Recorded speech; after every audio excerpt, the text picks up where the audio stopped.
नमस्कार, मैं उपमी बिहार न्यूज में आपका स्वागत है। खबरों की ओर बढ़ने से पहले डालते एक नजर आज की सुर्खियों पर। बिहार के सभी जिलों में बढ़ेगी हवाई कनेक्टिविटी। 5 स्थानों पर पहले चरण में सुविधाएं होंगी विकसित। कई क्षेत्रों में नया हेलीपैड बनाने पर सरकार ने दिया जोर। बिहार में बढ़ेगा इको टूरिज्म। प्राकृतिक और पहाड़ी इलाकों में बनेंगे नए पर्यटक केंद्र। ट्रैकिंग और रॉक क्लाइंबिंग से बढ़ेंगे रोजगार के नए अवसर। बिहार में जल्द शुरू होगी डिलक्स बसों की सेवा। पंजाब समेत 6 राज्यों के लिए चलेगी 149 बसें। त्योहारों से लंबी दूरी के रूट पर शुरू होगा परिचालन।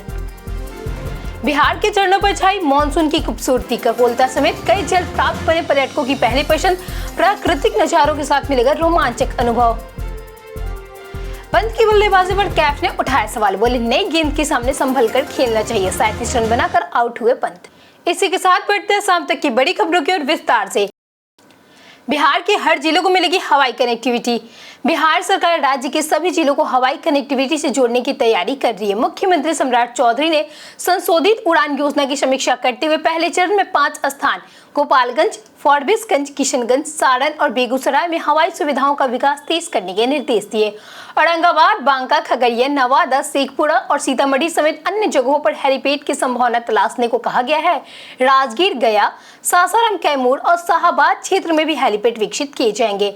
सरकार का मानना है कि बेहतर हवाई संपर्क से पर्यटन, व्यापार, उद्योग, निवेश, रोजगार और स्थानीय अर्थव्यवस्था को नई गति मिलेगी। बिहार के जंगल, पहाड़ और जलाशय बनेंगे नए पर्यटक केंद्र। मुख्यमंत्री सम्राट चौधरी ने बिहार में इको टूरिज्म को बढ़ावा देने के लिए प्राकृतिक, वन, पहाड़ी और जलाशय क्षेत्रों को नए पर्यटक केंद्र के रूप में विकसित करने के निर्देश दिए। ट्रैकिंग और रॉक क्लाइंबिंग जैसी गतिविधियों को बढ़ावा दिया जाएगा। सरकार का लक्ष्य पर्यावरण संरक्षण के साथ स्थानीय लोगों की भागीदारी सुनिश्चित करने, रोजगार और स्वरोजगार के अवसर बढ़ाना है। प्राकृतिक व ऐतिहासिक स्थलों की क्षमता का आकलन कर चरणबद्ध विकास किया जाएगा। विभिन्न स्थलों पर wellness centre, safari, adventure spots, योग ग्राम, picnic spot, swimming pool, helipad और सांस्कृतिक कार्यक्रम जैसे सुविधाएं विकसित करने की योजना है। बिहार से दिल्ली, पंजाब तक दौड़ी 149 नई डिलक्स बसें। बिहार से दिल्ली, पंजाब, हरियाणा, उत्तर प्रदेश, पश्चिम बंगाल और झारखंड के लिए जल्द 149 नई एसी और नॉन एसी डिलक्स बसें चलेंगी। इनमें से 78 बसें पटना के फुलवारिया शरीफ डिपो पहुंच चुकी है, जबकि बाकी बसें अगस्त के अंत तक आने की उम्मीद जताई जा रही है। त्योहारी सीजन से इनका नियमित परिचालन शुरू होने की संभावना जताई जा रही है। हरियाणा के साथ बिहार से सीधे बस संचालन पर सहमति बन चुकी है, जबकि अन्य राज्यों के साथ बातचीत जारी है। फिलहाल कुछ बसें पटना देवघर रूट पर श्रावणी मेले के लिए चल रही है। नई बसों से दिल्ली, पंजाब समेत लंबी दूरी के यात्रियों को आरामदायक और किफायती यात्रा सुविधा मिलेगी। केरल, पंजाब के बाद बिहार बनाएगा R&D का बजट। बिहार सरकार अनुसंधान एवं विकास के लिए अलग बजट तैयार करेगी। इसके साथ बिहार, केरल और पंजाब के बाद ऐसा करने वाला देश का तीसरा राज्य बन जाएगा। वित्त विभाग और Bihar institute of public finance एवं पॉलिसी की कार्यशाला में इस पर चर्चा हुई। इसका उद्देश्य राज्य को पारंपरिक खर्च आधारित मॉडल से ज्ञान, तकनीक और नवाचार आधार विकसित की ओर ले जाना है। प्रस्तावित ढांचे में कृषि, स्वास्थ्य, शिक्षा, उद्योग, आपदा प्रबंधन और सामाजिक कल्याण जैसे क्षेत्रों में छिपे R&D घटकों की पहचान कर उनका मूल्यांकन किया जाएगा। सरकार शोध और नवाचार को सार्वजनिक वित्त और भविष्य की उत्पादकता में निवेश के रूप में संस्थागत करना चाहती है। बिहार के इन झरनों में छिपा है प्रकृति का अद्भुत खजाना। बिहार में मानसून के दौरान कई खूबसूरत जल प्राप्त पर्यटकों को आकर्षित करते हैं। नवादा का ककोलता वाटरफॉल 160 फीट ऊंचाई, ठंडे पानी और प्राकृतिक वाटर पूल के लिए प्रसिद्ध है।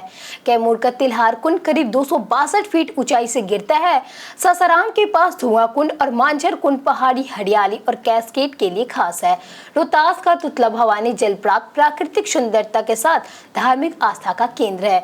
वहीं कसस वाटरफॉल लगभग 800 फीट ऊंचा और कई जलधारा वाला आकर्षक स्थल है। मानसून में इनकी खूबसूरती बढ़ाती है, लेकिन फिसलन और तेज पानी से सावधानी जरूरी है। पाटलिपुत्र यूनिवर्सिटी ने फिर खोला यूजी आवेदन का पोर्टल। पाटलिपुत्र विश्वविद्यालय ने स्नातक नियमित सत्र 2026 से 30 में दाखिले के लिए ऑनलाइन आवेदन पोर्टल मंगलवार से गुरुवार तक फिर खोलने का निर्णय लिया है। यह उन छात्रों के लिए अंतिम मौका है जो आवेदन नहीं कर पाए, शुल्क जमा नहीं कर सके या जिनका नाम मेधा सूची में नहीं आया। छात्र पुराने यूजर ID पासवर्ड से आवेदन पूरा कर सकते हैं, जबकि नए विद्यार्थी पंजीयन कर सकते हैं। इस बार आवेदन में केवल एक कॉलेज का चयन करना होगा और सीट व विषय उपलब्धता जांच करने की सलाह दी गई है। मेधा सूची में चयनित नहीं हुए छात्रों को मेजर विषय बदलने का भी विकल्प मिलेगा। बिहार की बेटी ने 5,643 मीटर ऊंचाई पर रचा इतिहास। बिहार की बेटी और सारण की बहू मोना कुमारी ने यूरोप की सबसे ऊंची चोटी माउंट एल्ब्रूस लगभग 5,643 मीटर पर तिरंगा फहराकर बड़ी उपलब्धि हासिल की। बिहार ग्रामीण बैंक में मैनेजर मोनी ने खराब मौसम, भारी बर्फबारी, तेज हवा, कम ऑक्सीजन और फिसलन भरे रास्तों के बावजूद 14 अगस्त को तय समय से एक दिन पहले समिट पूरा किया। इससे पहले वह दिसंबर 2025 में अफ्रीका की सबसे ऊंची चोटी माउंट किलिमंजारो में भी फतह कर चुकी है और बेसिक कोर्स भी पूरा कर चुकी है। मोनी ने सफलता का श्रेय परिवार को देते हुए बिहार सरकार से पर्वतारोहियों को सहयोग देने की अपील की है। आज विधायक बने प्रशांत किशोर, विधानसभा में ली शपथ। जन स्वराज के सूत्रधार और बांकीपुर में नवनिर्वाचित विधायक प्रशांत किशोर ने आज विधायक पद की शपथ ली। विधानसभा अध्यक्ष प्रेम कुमार ने विधानसभा भवन में अध्यक्ष के चेंबर में सुबह 11 बजे उन्हें शपथ दिलाई। इस दौरान बिहार विधान परिषद के सभापति अवधेश नारायण सिंह और जन स्वराज के पद अधिकारी मौजूद रहे। प्रशांत किशोर ने 3 अगस्त को बांकीपुर उपचुनाव में भाजपा के नीरज कुमार को हराकर जीत दर्ज की थी। उनकी जीत के साथ करीब 30 साल बाद यह सीट भाजपा के हाथ से निकल गई। विधायक बनने के बाद पीके ने क्षेत्र के 10,000 युवाओं को रोजगार दिलाने का लक्ष्य भी रखा है। अशोक धाम भगदड़ के बाद सरकार ने मुआवजे का किया ऐलान। लखीसराय के अशोक धाम मंदिर में भगदड़ से 7 श्रद्धालुओं की मौत हो गई, जबकि कई श्रद्धालु घायल हैं। घायलों का इलाज लखीसराय सदर अस्पताल में जारी है। मुख्यमंत्री सम्राट चौधरी ने हादसे पर गहरा दुख जताते हुए मृतकों के निकटतम आश्रितों को 4-4 लाख रुपए का अनुग्रह अनुदान देने की घोषणा की है। उन्होंने घायलों के बेहतर और त्वरित इलाज के निर्देश भी दिए हैं। सरकार ने घटना की उच्च स्तरीय जांच के आदेश भी दिए हैं। भाजपा प्रदेश अध्यक्ष संजय सरावगी ने कहा कि लापरवाही सामने आने पर कार्रवाई होगी। मंत्री विजय कुमार सिन्हा ने भी घटना को दुख जताते हुए सख्त कार्रवाई का आश्वासन दिया है। पटना नगर निगम की विशेष बैठक में लीज संपत्तियां होंगी फ्री होल्ड। पटना नगर निगम के 18 अगस्त को 5वीं विशेष बैठक होगी। इसमें लीज की संपत्तियों को फ्री होल्ड कराने पर अंतिम मुहर लग सकती है। राजेंद्र नगर, श्री कृष्णापुरी, पीआईटी कॉलोनी, बेउर, मौर्य लोक और ट्रांसपोर्ट नगर की जमीन, भवन व फ्लैट शामिल है। बैठक में शुल्क और संबंधित राजस्व का विस्तृत ब्यौरा पेश होंगे। करीब 60 से 65 साल पुराने इन क्षेत्रों में संपत्तियां लीज पर आवंटित हुई थी। निगम 2,940 प्रॉपर्टी को फ्री होल्ड करेगा। मूल आवंटित से 10% और ट्रांसफर की गई संपत्ति पर 12% शुल्क प्रस्तावित है। फ्री होल्ड न होने से निगम को 300 से 500 करोड़ रुपए के राजस्व का नुकसान का अनुमान जताया जा रहा है। रिसर्च छात्रों का आमरण अनशन आज भी रहेगा जारी। पटना के गर्दनीबाग में रिसर्च छात्रों का आमरण अनशन सोमवार को 13वें दिन भी जारी रहेगा। छात्र सहायक प्राध्यापक बहाली में यूजीसी रेगुलेशन 2018 के टेबल 3A को लागू करने, अधिकतम आयु सीमा 55 वर्ष करने, बिहार में डोमिसाइल नीति लागू करने और 70वीं बीपीएससी परीक्षा रद्द करने के समेत कई मांगों को लेकर आंदोलन कर रहे हैं। रविवार को सांसद पप्पू यादव छात्रों के समर्थन में धरना स्थल पहुंचे और उपवास पर बैठे।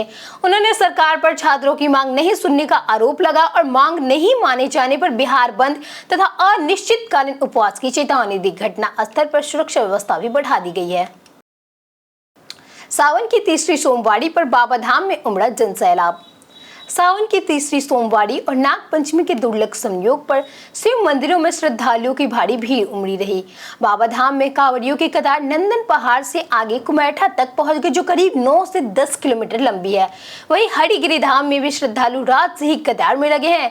जल अभिषेक के लिए मंदिरों में सुबह से लंबी लाइनें देखी जा रही। इन खास संयोग पर भगवान शिव, माता पार्वती और नाग देवता की पूजा का विशेष महत्व बताया गया है। श्रद्धालु नाग पूजा, रुद्रा अभिषेक और जल अभिषेक कर सुख समृद्धि और मनोकामना पूर्ति की कामना कर रहे हैं। दरभंगा की बड़ी सड़क परियोजनाओं की मंत्री ने की समीक्षा। दरभंगा की सड़क परियोजनाओं की समीक्षा में पथ निर्माण मंत्री इंजीनियर शैलेंद्र ने कार्यों में तेजी लाने और मुख्यालय स्तर से लगातार निगरानी के निर्देश दिए। समीक्षा में Darbhanga elevated road, Lohia Chowk Pandasala elevated road, airport approach road, कई रेलवे ओवरब्रिज, शिवधारा हरपुर पथ चौड़ीकरण और पोखरा एकीकरण परियोजनाओं की प्रगति पर चर्चा हुई। भूमि अधिग्रहण, अलाइनमेंट, यूटिलिटी शिफ्टिंग, पेड़ कटाई और अन्य बाधाओं को जल्द दूर करने पर जोर दिया गया। रेलवे, वन विभाग और जल प्रशासन ने समन्वय का निर्देश दिए। समय सीमा से पीछे चल रही योजनाओं में अतिरिक्त संसाधन लगाने को कहा गया। मंत्री ने निर्माण गुणवत्ता से समझौता न करने और लापरवाही पर कार्रवाई की भी चेतावनी दी। बिहार में डूबने से 7 बच्चियों की हुई दर्दनाक मौत। सावन के तीसरे सोमवार पर पटना और कटिहार में नदी में डूबने से 7 बच्चों की मौत हो गई। पटना के बख्तियारपुर स्थित रानी सराय में गंगा स्नान के दौरान 7 बच्चियां डूब गई। स्थानीय लोगों ने 3 बच्चों को लिए जबकि 4 बच्चा लापता है। इनमें नंदिनी और राधिका के शव बरामद हुए जबकि आरती और बबली की तलाश जारी है। SDRF के 6 जवान और 2 गोताखोर रेस्क्यू में जुटे हैं। स्थानीय लोगों ने हादसे का कारण अवैध बालू खनन से बने गहरे गड्ढों को बताया है। कटिहार में कमला नदी में डूबने से 3 बच्चियों की भी मौत हुई। मृतकों के परिजनों को 4 लाख रुपए का मुआवजा मिलेगा। ऋषभ पंत के आउट होने पर कैफ ने उठाए सवाल। ऋषभ पंत एक बार फिर अच्छी शुरुआत को बड़ी पारी में नहीं बदल सके। श्रीलंका के खिलाफ गोल्ड टेस्ट में वह 62 गेंदों पर 37 रन बनाकर आउट हुए। नई गेंद के खिलाफ पंत ने बड़ा शॉट खेलने की कोशिश की और लॉन्ग ऑफ पर कैच दे बैठे। उनके इस शॉट पर पूर्व भारतीय बल्लेबाज मोहम्मद कैफ ने सवाल उठाए। कैफ ने कहा कि पंत को अपनी आक्रामक शैली नहीं छोड़नी चाहिए, लेकिन बल्लेबाजी में थोड़ा कॉमन सेंस भी जरूरी है। उनके मुताबिक नई गेंद की शुरुआत ओवरों में पंत को कुछ गेंदें संभल कर खेलनी चाहिए थी। कैफ ने कहा कि पंत ने इस दौरान लॉजिक और क्रिकेटिंग सेंस को नजरअंदाज किया है। बीते दिन हमारे पूछे गए सवालों का जवाब आप लोगों से बहुत लोगों ने हमारे कमेंट सेक्शन में लिख कर दिया है। जिन्होंने हमारे पूछे गए सवालों के जवाब दिए हैं उनके नाम है प्रशांत सिंह, रवि मोहन वर्मा, संजीव कुमार, रोहित कुमार मिश्रा, राकेश मिश्रा, श्रवण कुमार, अबोध कुमार, विनोद कुमार, उमाशंकर कुमार, कृष्णा चौधरी, कामेश्वर सिंह, अमित कुमार, नौसाद राजा, सुमित शर्मा, जितेंद्र ठाकुर, अनवर करीम खान, आदित्य राज, हरेंद्र सिंह, राजेंद्र तंती, राजकिशोर महतो, सुमित शर्मा, हिमांशु राज, दीपक कुमार और कौशलेंद्र कुमार सिन्हा। इसी के साथ बढ़ते हैं आज के सवाल के। और आज का सवाल है, क्या सरकारी दफ्तरों में आम लोगों की समस्याएं आसानी से हल होती है? आप अपना जवाब हमें हमारे कमेंट सेक्शन में लिखकर जरूर बताएं। आज के लिए इतना ही। बिहार के तमाम खबरों के साथ बने रहने के लिए देखते रहिए बिहारी न्यूज। और साथ ही अगर आप यूट्यूब चैनल पे देख रहे हैं तो चैनल को सब्सक्राइब करें और अगर आप फेसबुक पेज पे देख रहे हैं तो लाइक और फॉलो जरूर करें।